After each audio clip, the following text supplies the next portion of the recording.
55 দিন পর গ্রেপ্তার সন্দেশখালীর বেতাজ বাদশা। এতদিন মেয়েদের শিকারী কোথায় ছিল সেই নিয়ে উঠেছে প্রশ্ন। ধৃত শেখ শাহজাহানকে 10 দিনের পুলিশ হেফাজতের নির্দেশ দেন বসিরহাট আদালত। অন্যদিকে সন্দেশখালীতে অকাল হোলিতে মেতে উঠেছে গ্রামবাসী। শঙ্খ ঘণ্টা বাজিয়ে উৎসবের আমেজ এলাকায়। সন্দেশখালীতে মেতেছে বসন্ত উৎসবে।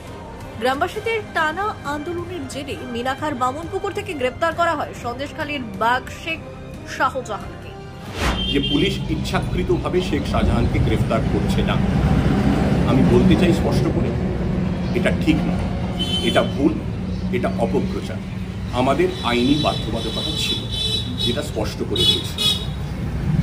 দিন দুয়েক আগে যখন মাননীয় উচ্চ আদালতের তরফে স্পষ্ট করে বলে দেওয়া হয় যে গ্রেফতারির উপরে কোনো স্তরে বিধি নিষেধ নেই, তারপর আমরা জোর কদমে তল্লাশি শুরু করি এবং গত রাতে মিনাখা থানার বামনপুকুর অঞ্চল থেকে শেখ শাহজাহানকে আমরা গ্রেফতার করেছি। 5 জানুয়ারি থেকে শেখ শাহজাহানের খোঁজ চলছিল। টানা 55 দিন পুলিশের জালে অধরা ছিল এই বেতাজ বাদশা। বিরোধী দল থেকে সাধারণ মানুষের প্রশ্ন ছিল, শেখ শাহজাহান কবে গ্রেপ্তার হবে? কেন গ্রেপ্তার হচ্ছিল না বাঘ? এই নিয়ে পুলিশের বিরুদ্ধে উঠেছে একাধিক প্রশ্ন।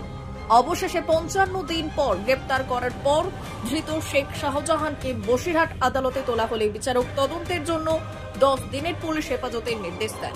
এই বিরুদ্ধে যখন ইডি অফিসাররা ওনাকে নোটিশ করতে এসেছিলেন বা তদন্তের স্বার্থে ওনাকে সঙ্গে দেখা করতে এসেছিলেন, তখন কিছু মব ওনার ইনস্টিগেশনে ওনাদের ওপর আক্রমণ করে এবং কিছু ইডি অফিসার্সরা মারাত্মকভাবে ইনজিওর্ড হয় এবং ওনাদের গাড়ি ভাঙচুর করা হয়, ডকুমেন্ট স্ন্যাচ করা নেওয়া হয়, মোবাইল ল্যাপটপ এগুলো স্ন্যাচ করা হয়।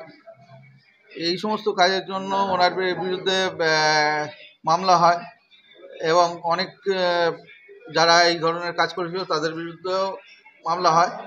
টোটাল কিছু 7 জন সম্ভবত আসামি অলরেডি অ্যারেস্টেড আছে সেকশন এই নাজের 9-এর কেসটায়, এবং তারা এখনো পর্যন্ত বেল পায়নি।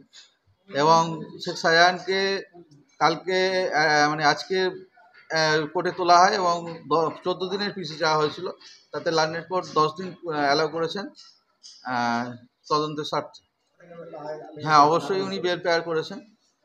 তো ওনার বেল পেয়ার রিজেক্টেড হয়েছে এবং বেল পেয়ার রিজেক্টেড হয়ে 10 দিন পিসি অ্যালাউ হয়েছে।